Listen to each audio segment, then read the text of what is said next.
Hi, grüß euch. Ja, es klappert die Mühle am rauschenden Bach. Klipp, klapp. Denk immer daran, du rotierst mit deinen Gedanken alles in eine Kristallschwingung.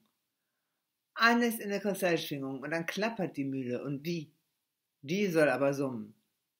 Das heißt, alles löst sich auf, alles wird verändert. Das ganze Leben ist veränderlich, also auch logischerweise deines. Und es hängt von dir ab, in welcher Geschwindigkeit das geht. Und es hängt von dir ab, wie sich deine Umstände in deinem Leben ändern. Aber natürlich. Und du bist derjenige, der denkt in deinem Leben. Und es klappert nicht nur die Mühle am rauschenden Bach, die da immer gewaltig summt und immer alles in eine Kristallschwingung versetzt, aber holla. Radadazong, radadazong. Weg ist das Bataillon Dong. Das heißt also, alle deine Gegenwart, es verschwindet alles. Und das versetzt sich dann natürlich in eine höhere Schwingungsfrequenz. Das ist gar keine Frage. Du sendest von einer ganz anderen, von einer ganz anderen Warte. Aber selbstredend, aber holla, aber natürlich. Voraussetzung dafür, dass du alles kriegst, ist, dass du selbst das weiße Licht deines Denkens bist und das auch immer wieder, dass du es auch immer wieder dir selber vorhältst. Bei allem, was du tust, bei allem, was ich bin das weiße Licht meines Denkens, meine Gedanken sind das weiße Licht meines Denkens und die versetzen alles in eine Kristallschwingung. Gut, okay, das ist am Anfang ein bisschen schwierig und es ist am Anfang auch wirklich unbehaglich und ich fühle mich auch nicht immer so toll und keiner fühlt sich dabei am Anfang toll. Auf der anderen Seite, ich meine, ich habe das Leben des Brian wirklich gesehen und am Ende da irgendwann mal, ach, Kreuzigung, ist doch Firlefanz. Ja, Kreuzigung, das ist doch einfach, das ist völlig unmodern. So was macht doch kein Mensch mehr. Es sei denn, er lebt noch in irgendwelchen alten Zeiten, in der Vergangenheit. Und was lesen wir doch da bei Petrus, dann lesen wir doch bei Paulus, dann lesen wir doch bei Johannes, dann lesen wir doch in der Offenbarung und so weiter. Ich will euch mal was sagen. Offenbarung mag sein, weiß ich nicht, habe ich nicht gelesen, aber dieses Ewige, dann lesen wir doch bei den Evangelisten oder bei den Aposteln, was sie alles gesagt und geschrieben haben. Ja, aber ich weiß auch, in welchen Jahrhunderten sie lebten. Ich bin doch kein Bibelchrist, ich habe sie doch noch alle. Aber ich weiß, ich bin das Kristalllicht meines Denkens, ich bin der Kristall meines Lebens und ich bin das weiße Licht meines Denkens. Ich bin immer das weiße Licht meines Denkens. Radadazong, radadazong, weg ist das Bataillon Dong, die ja immer wieder versuchen, mir das madig zu machen oder immer wieder versuchen, mir irgendwelche Probleme zu machen oder so etwas. Das geht aber so schnell weg, hast du, was kannst du? In meinem Leben ja. Ich habe es nicht nötig, jemanden aufzuspießen. Ich habe es nicht nötig, jemanden umzubringen. Das ist nicht notwendig. In meinem Wandlungsbereich sind die alle nicht mehr. Und ich sagte doch, ich gebe alles, was mich nervt, in meinen Wandlungsbereich. Ja, aber der ist das weiße Licht meines Denkens. Mein Wandlungsbereich. Da rotiert das aber, da ruttert das im Butterfass. Und jeder, der da drin sitzt, der ist nach kurzer Zeit nicht mehr wiederzuerkennen. Nur habe ich niemanden da reingeschubst, auf gar keinen Fall. Ich habe einige noch rausgezogen und gesagt, komm, raus mit dir, mein Junge. Du hast hier gar nichts zu suchen, aber wenn der so gerne rein möchte, dann bitte sehr, aber ich sage dir eins, ein Rührstab ist nichts dagegen.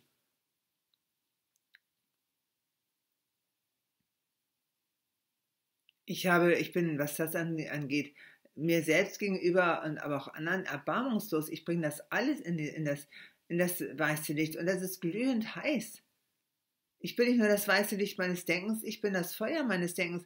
Da verbrennt alles, was da nicht in die Kristallschwingung will. Ja gut, dann verbrennt es eben. So what? Reingeschubst habe ich sie da nicht. Und die Erfahrung macht jeder, der beginnt, das weiße Licht seines Denkens zu sein. Du fängst an, dir zu vertrauen. Deinem eigenen Licht zu vertrauen. Das ist am Anfang mühselig. Und man glaubt es auch noch nicht richtig und man guckt nach links und rechts, ach Gott, und ist das auch wohl so? Und was sagt denn Jesus dazu? Was sagt Gott dazu? Was sagt Allah dazu? Was sagt Manitou dazu? Und mein Gott, ist das denn auch alles so? Ja, hängt davon ab, was du sein willst. Ein ewiger Bittsteller? Ein ewiges Kind des 8. Jahrhunderts? Oder des 15. Jahrhunderts? Ein ewiges Kind der alten Zeiten? Oder hast du begriffen, dass das weiße Licht, dass das Leben lebendig ist? Und dass nur Gedanken, die alles in eine Kristallschwingung versetzen, natürlich dazu helfen, das alte Leben abzulösen und dafür ein neues zu erbauen und ein neues zu errichten. Mein Auge schauet, was mein eigenes Ich erbauet. Das heißt also, ich sehe doch, was mit meinen Gedanken los ist. Und in einigen Fällen bin ich sehr ungemütlich. Und wo ich dann auch sage, so, komm hier, alles weg hier. Oder die ganze Armee, die ganze Phalanx, die vor mir da stand oder rumkrakeelt und was weiß ich. Also, dann gib mal schnell Fersengeld. Radadazong, weg ist das Bataillon, dong. Das geht bei mir sehr schnell, weil es aus meinem Bewusstsein ist. Und in meinem Leben kann es dann ja nicht mehr sein. Das funktioniert eher, wenn man leicht und unbelastet ist, als wenn man Gedanken hat, die einen pausenlos noch in irgendwelchen alten Sachen dann noch klammern. Das ist gar keine Frage. Viele sind auch für die Klammeraffen. Das ist noch so, bis man merkt, ey, weißt du was, es reicht jetzt, ja, mit dir verschwindet die ganze Geschichte. In meinem Bewusstsein bist du nicht mehr da. Ich spiele hier nicht mit Menschen Halma. Ich spiele nicht mit Menschen Schach. Ich spiele hier keine Kriegsschlachten nach oder ähnliches. Und ich rüste auch niemanden mit Gewehren oder mit, wie nennt man die Dinger, irgendwelche Handgranaten oder sowas aus. Das habe ich gar nicht nötig. Das ist nicht notwendig. Und wenn ich sage, komm, es knattert alles weg, dein weißes Licht lässt das alles in der Versenkung verschwinden, dann meine ich damit, dass es aus deinen Gedanken weg ist. Ja, aber deine Gedanken bescheren dir deine Wirklichkeit, so wie du sie vorfindest und wie du sie wahrnimmst. Ich habe begonnen, mein Denken zu verbessern und prompt besserte sich mein Leben. Aber es zeigte mir auch an, was alles da noch, wo da noch die Baustellen sind. Aber holla, das ist bei mir sicherlich noch so. Aber eines weiß ich, was immer ich für Schwierigkeiten habe, das weiße Licht meines Denkens strahlt das weg und nicht nur das, es rotiert alles in eine Kristallschwingung. Es klappert die Mühle am rauschenden Bach. Und bei mir klappert sie nicht nur und da klappert auch nicht bloß eine, da klappern Hunderte. Die verwandeln alles, mein ganzes Leben. Hängt aber von mir und meinen Gedanken ab. Wenn ich immer noch an irgendwelchen alten Kram kleben bleibe, dann wird das nichts. Dann ist da irgendwie, als würde man einen Keil dazwischen schieben. Und das ist deine eigene Verantwortung. Und jetzt erlaube ich mir noch einmal Mark Twain ins Spiel zu bringen. Der hat gesagt, Vertrauen und Ignoranz sind das sicherste Rezept für Erfolg. Er meinte das etwas sarkastisch. Ich meine es genau so. Ich vertraue mir andauernd und ignoriere die anderen. Das macht mich nicht gerade sehr liebenswert, überhaupt nicht. Ich glaube auch nicht, dass man mich gern zur Freundin haben möchte. Das bezweifle ich mal. Nicht weiter tragisch. Dann heult mich jedenfalls keiner die Ohren voll. Ja, hast du doch mal gut, sich mal aussprechen zu können. Oh, das hat mir gerade auch gefehlt. Das ist der Grund, warum in solche Selbsthilfegruppen oder solche Initiativen oder so ein furchtbarer Dorn im Auge sind. Um das weiße Licht meines Denkens wirksam zu machen, darf keiner mehr bei mir sein. Das funktioniert nicht. Das weiße Licht meines Denkens, also hör mal, das ist Feuer, das ist nicht einfach mal eben so ein sanftes, glühendes Licht oder ähnliches. Oder so ein weißes Licht, was da so vor sich hinglimmt. Das ist kein weißes Licht, das ist Feuer. Und verbrennt einfach alles, was mir meine Laune verderben würde, meine Schwingung verderben würde, was mir meine gute Laune verderben würde, einfach alles. Und ich bin der Meinung, dann ist es angebracht, dass man dann erstmal alle anderen Menschen erst einmal in die Safety-Zone bringt, sozusagen erstmal überall da, wo einen das sowas nicht, wo es so einen nicht erwischt. So ähnlich wie wir eine Bombe hochgehen lassen, nachdem wir vorher alles abgesperrt haben. Und sie nicht auf irgendein ein belebtes Wohnviertel schmeißen. Ich will hoffen, dass wir solche Zeiten nicht mehr erleben. Natürlich bin ich in Freiheit geboren, natürlich bin ich weißes Licht, natürlich bin ich frei. Ich bin ja auch frei. Und habe nicht die Absicht, mein Leben damit zuzubringen, mir genau diese Freiheit kaputt machen zu lassen, indem ich auf alles Mögliche höre. bin heute Morgen aufgewacht, das war eigentlich ganz schön, das war prima, ich fühlte mich auch sehr gut.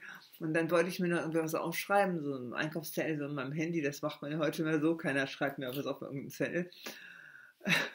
Und dann kam sofort, Meldung, Update, das ist nicht installiert, verpasse das nicht, verpasse das nicht. Ich sag mal, wer macht denn so einen Scheiß mit und schmiss mein Handy weg? Weil ich habe dann wieder ein Einkaufszettel genommen. Weil wer macht so einen Mist denn bitte mit? Verpasse keinen Beat. Ich würde mal sagen, das nächste, was du verpasst ist oder was du nicht verpasst, ist dein eigenen Beat. Und zwar der, der da richtig auf dich einschlägt. So lange, bis deine Gedanken frei sind. Ich habe das vor ein paar Wochen schon mal gesagt. Ich habe Zeiten hinter mir, da hatte ich das Gefühl, ich werde fürchterlich verdroschen. Das wurde ich auch. Gott sei Dank nicht von irgendwelchen Jungs aus der Nachbarschaft, sondern wirklich innerlich, ich wurde sowas von in die Mangel genommen und das tat höllisch weh. Meine Kopfschmerzen, die gingen sonst wohin und ich hatte teilweise noch geschrien, Hilfe, es tat dermaßen weh. Andererseits musste der ganze Mist, der ganze Ballast aus mir rausgemangelt werden. Und als ich noch nicht das weiße Licht meines Denkens war, das ist ein Entwicklungsschritt gewesen und keineswegs eins, was man mir einfach mal eben so geschenkt hat, da wurde das eben nicht so leicht entfernt. Und da konnte das niemand so leicht entfernen. Es musste buchstäblich aus mir rausgemangelt werden.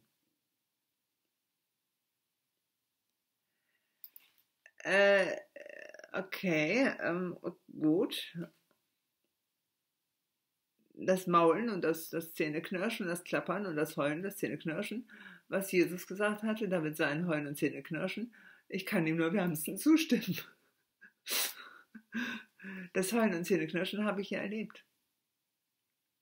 Aber ich sage dir, jeder, der hier noch mit irgendwelchen Molotow-Cocktails schmeißt oder irgendwelchen Handgranaten da triumphierend in der Hand hat oder so, oder der Mann ist, irgendjemand zu foltern, ja, geht zurück ins 18. Jahrhundert oder ins 14. Jahrhundert. Da wird gefoltert, da kommt die Freude auf.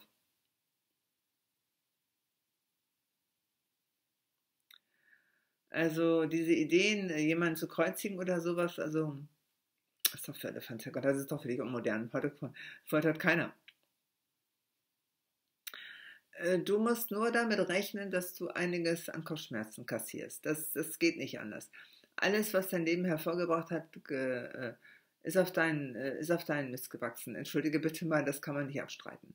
Und das, so wie das Leben gestaltet und wie das Leben aussieht, ja, das waren doch unsere eigenen Schwierigkeiten, die wir uns eingebrockt haben. Jetzt hör doch bitte auf zu meckern. Aber einige mögen es so gern zu meckern. Und die Jugend erst. Und die Jugend erst, oh, was hätte sie sich alles für unschuldig? Ach ja, nein, das sind sie nicht. Keiner ist unschuldig. Leider nicht. Aber wir haben die Möglichkeit, uns da wieder loszulösen. Freikaufen tut uns keiner.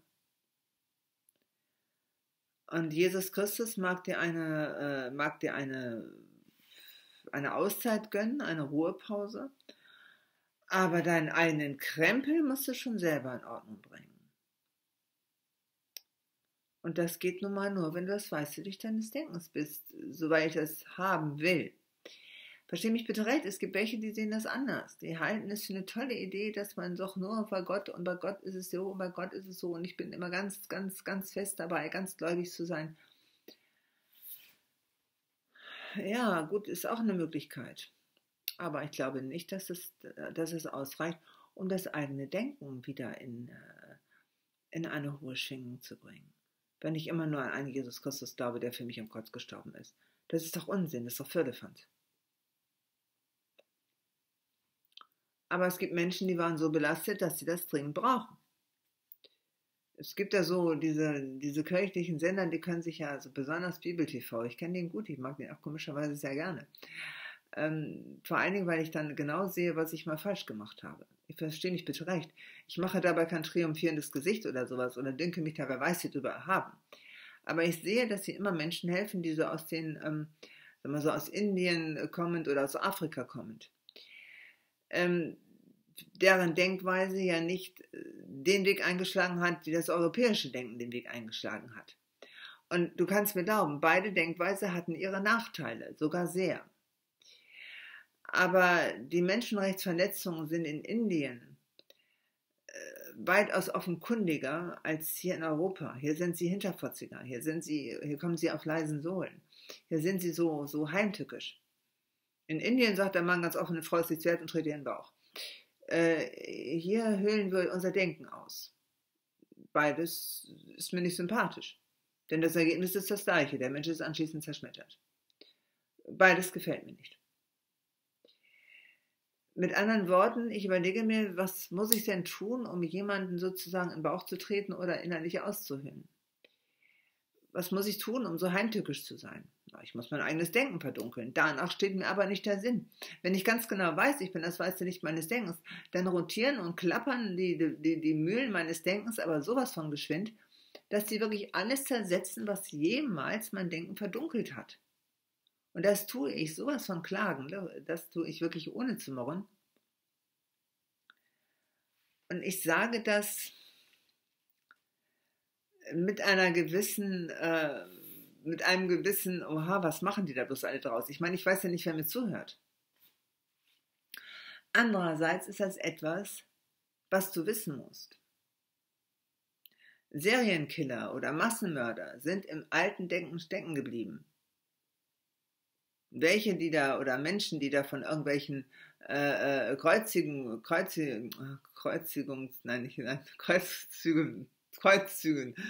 träumen oder so etwas.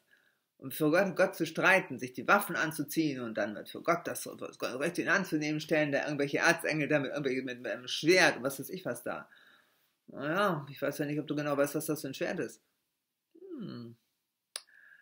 Ich würde mal sagen, George Lucas kam mit seinem Lichtschwert der Sache verdammt nahe. Versteh mich bitte recht, das Schwert des Denkens, wenn das Denken weißes Licht ist, dann zerschneidet das. Und zwar durch dich. Du kannst dich andere damit zerschneiden, das funktioniert nicht. Also die Idee, dass du da mit Taschenlampen durch die Gegend fuchteln, können wir lassen. Aber Tatsache ist das Lichtschwert äußerst wirksam, aber es wirkt nur bei dir. Und das durchzuckt deinen eigenen Körper.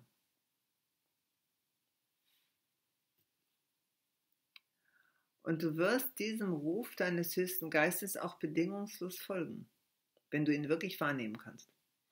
Ich habe die Buddenbrooks rauf und runter gelesen.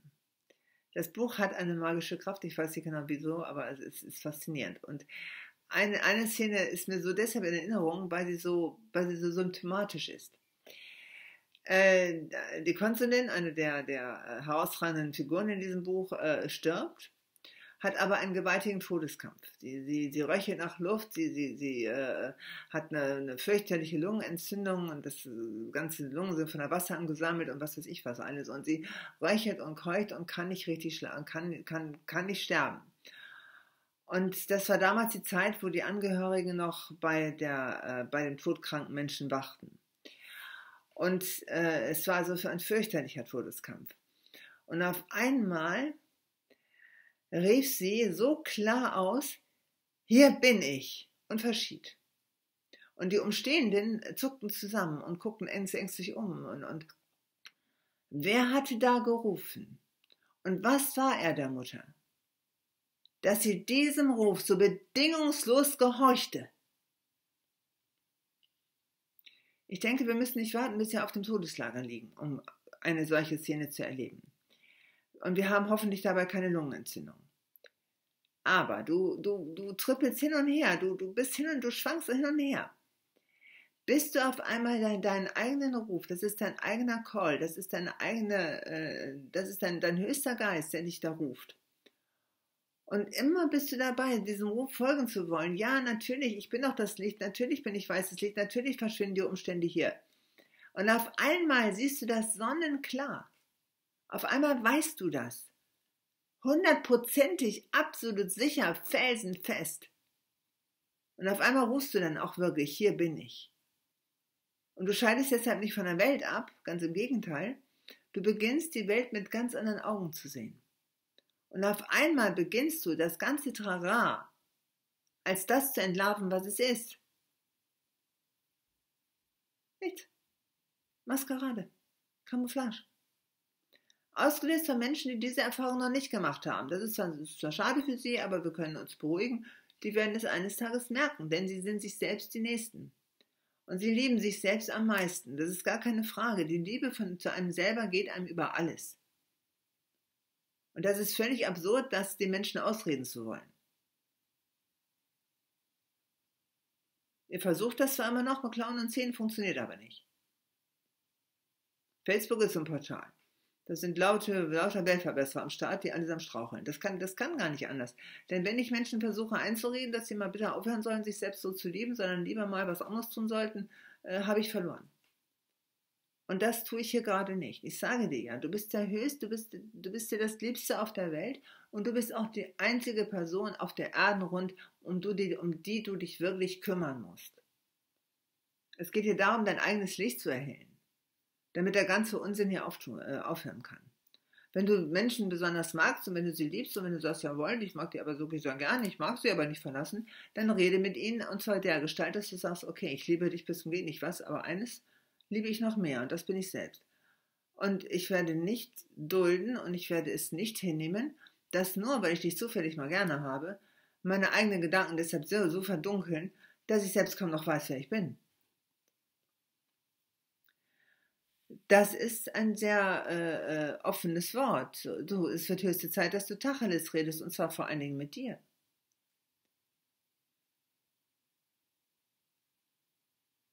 Du hast nicht bloß eine Mühle am Bach stehen, du hast Hunderte. Und die alle werden mit dem Turbo angezündet oder in Gang gehalten, die du betreibst. Und jetzt guck dir gut an, was in deinem Denken herumspukt, was da so vorherrscht. Und dann denke daran, wenn deine Turbinen im Gang sind, dann ist auch dein Denken am Rotieren. Und alles rotiert in eine hohe, sprich in eine Kristallschwingung. Solange du das weißt, kann dir keiner mehr was anhaben. Heißt für dich aber auch einiges durchzustehen. Aber es ist kein böser Wille und es ist auch keine Heimtücke oder ähnliches, was wir in diesem Land noch oft haben. Aber das verschwindet auch. Weißt du, warum eine Frau die Schmerzen bei der Geburt nach einer Zeit oder kaum ist das Kind da, sind die Schmerzen tatsächlich nicht mehr da? Und auch die Erinnerung daran nicht. Weißt du warum? Weil die Schmerzen der Geburt nicht bösartig sind. Die Kraft einer Frau, wenn sie ein Kind zur Welt bringt, geht auf das Kind in dem Moment über. Davon erholt sich die Frau zwar sehr schnell, dafür haben wir das Wochenbett, und sie kann sich auch in der Tat erholen, wenn ihr nicht Hinz und Kunz, Jugendamt und Co. in dieser Zeit hier den Frauen wirklich das Leben zur Hölle macht, wenn sie eingeschaltet werden. Und die meisten Menschen tun es ja dann doch irgendwie aus purer Rachsucht, Gemeinheit und Heimtücke und was weiß ich was alles. Aber normalerweise ist das so, dass die Kraft einer Frau, wenn sie ein Kind zur Welt bringt, die gesamte Kraft auf das Kind überträgt. Und darum ist eine Frau auch so geschwächt nach der Geburt. Sie erholt sich davon wieder und die Schmerzen bei der Geburt, die vergisst du dann anschließend, weil keiner fügt es dir mit Absicht, mit Heimtücke, mit einer bösen Absicht zu. Und darum vergessen wir Frauen das wieder recht flott. Die Heimtücke, die abscheulichen Gewalttaten hier auf der Welt, vergessen wir deshalb so leicht nicht, weil die Bösartigkeit so entsetzlich war, mit denen sie zugefügt worden sind.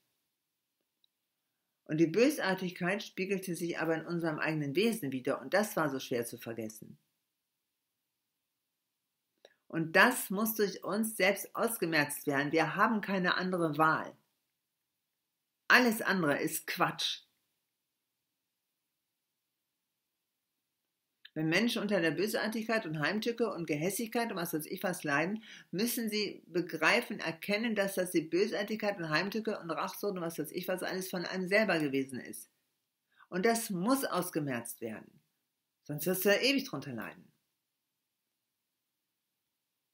Das ist schwer, wenn man jahrelang unter etwas gelitten hat. Weil sich das dann auch jahrelang mit einem verzahnt hat. War aber schon da, noch bevor wir auf die Welt kamen. Sonst wären wir nicht auf der Welt, um das zu erleben, um genau das wieder zu reparieren und in Stand zu setzen. Ich weiß nicht, wer das begreifen will und wer das tut. Aber es wäre günstig, wenn du es versuchen würdest, weil du dich damit nämlich selber freisetzen würdest. Denn wenn du darauf wartest, dass es jemand anders tut, kannst du lange warten. Alles kursiert, alles rotiert und zwar immer in eine höhere Schwingung. Immer. Und das wusste übrigens auch an Vincent van Gogh. Sonst hätte er sein einmaliges Bild Sternnacht nicht malen können. Guck mal, kannst du dieses Everetieren, ich weiß nicht, ob ich das so gut in die Kamera halten kann. Ist ein tolles Bild, ne? Wo dann die Sterne dann die Kreise schlingen und all sowas. Zur gleichen Zeit dichtete übrigens genau das Hoffmannsthal. Sterne hoch, die Kreise schlingen, aus der Schnee ist Einsamkeit. Steigt sie wunderbares Singen, o du gnadenreiche Zeit. Das war damals ein Weihnachtsgedicht, aber trotz allem es fasst eigentlich diesen Werdegang gut zusammen.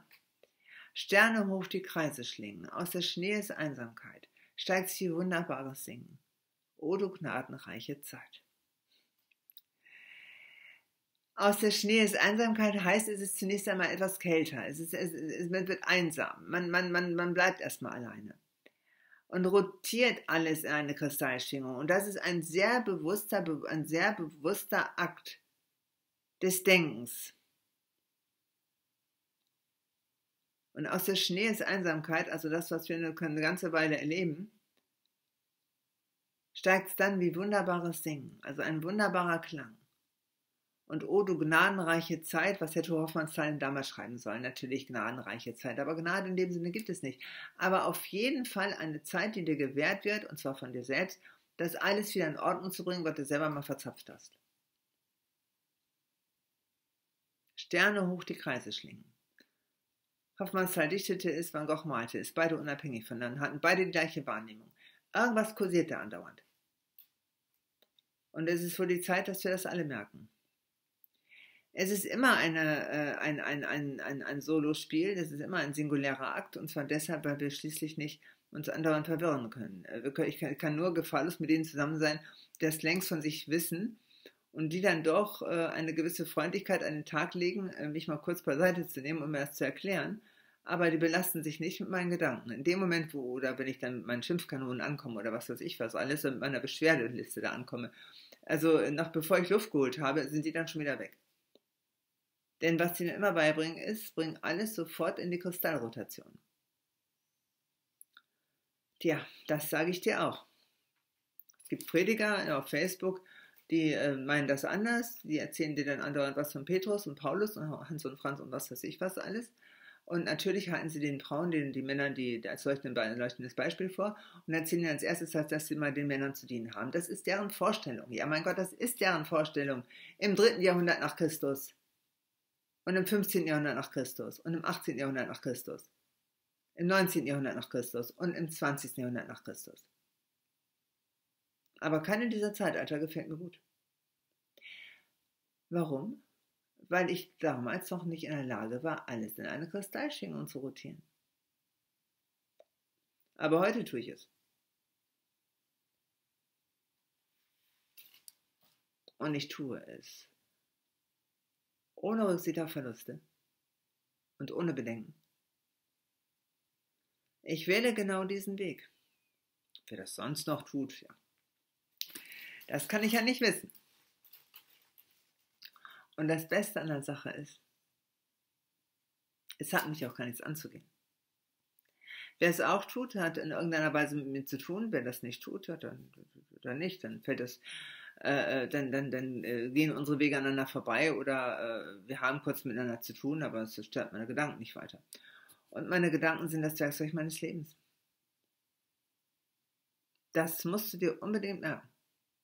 Es sind deine Gedanken, die der Grundstoff deines Lebens sind.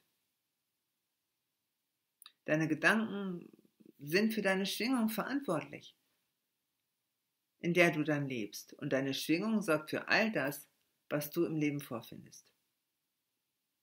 Wenn du alles in eine Kristallschwingung bringst, dann kann dir ja nichts Übles mehr ins Haus stehen.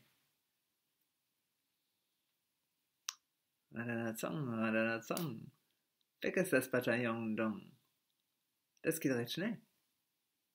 Und all das überflüssige Quakeln, all die Debattierrunden und Diskussionsrunden, es ist sowas von egal. Ich danke dir auf jeden Fall fürs Zuhören. Und ich denke mal, du weißt mittlerweile auch, aus welchen Gründen dieser Kanal hier für Menschen, die noch an den alten Floskeln von damals hängen, nicht wirklich geeignet ist. Es gibt Menschen, die sind zu sehr in dem alten Denken noch drin, was damals herrschte. Ja, dann bleiben die da auch drin. Ich meine, gut, okay, die gehen dann auch irgendwann mal und gehen dann wieder zurück dahin, wo dieses Denken zu Hause ist. Und ich meine, gut, einige Menschen haben sich hier ein Wissen erworben, was sie reif macht, im 18. Jahrhundert zu leben oder im 15. Jahrhundert zu leben, gelten da aber, wenn sie dann wiedergeboren werden, als fortschrittliche Denker. Also je nachdem, wo du hin willst. Also übrigens hatten es die fortschrittlichen Denker in den vergangenen Jahrhunderten nicht gerade leicht. Also überleg dir das gut. Also, als Martin Luther auf die Welt zu kommen, es hat seine Nachteile. Martin Luther konnte zu Lebzeiten ja nicht wissen, dass man da Filme später werden macht. Also ich denke mal, sein Leben war auch nicht immer sehr einfach und von Zweifeln und Ängsten geplagt und was weiß ich was alles. Ich würde dir vorschlagen, höre auf, dich von Zweifeln und Ängsten plagen zu lassen, sondern löse das in der Kristallschwingung auf. Denn dann weißt du, dass du sie nicht mehr gelten lassen musst. Bei allen anderen Sachen hätte ich Angst und Zweifel, ob das denn auch wohl wirklich so klappt. Ich meine, wenn ich die alten Rezepte von damals nehme und sage so, das geht bestimmt so und das bestimmt so und so habe ich das ja auch in meinem Seminar gelernt und was weiß ich, was so alles, habe ich Zweifel, dass das so klappt. Die habe ich aber nicht, wenn ich genau weiß, alles löst sich in der Kristallschwingung auf. Das Leben ist veränderlich.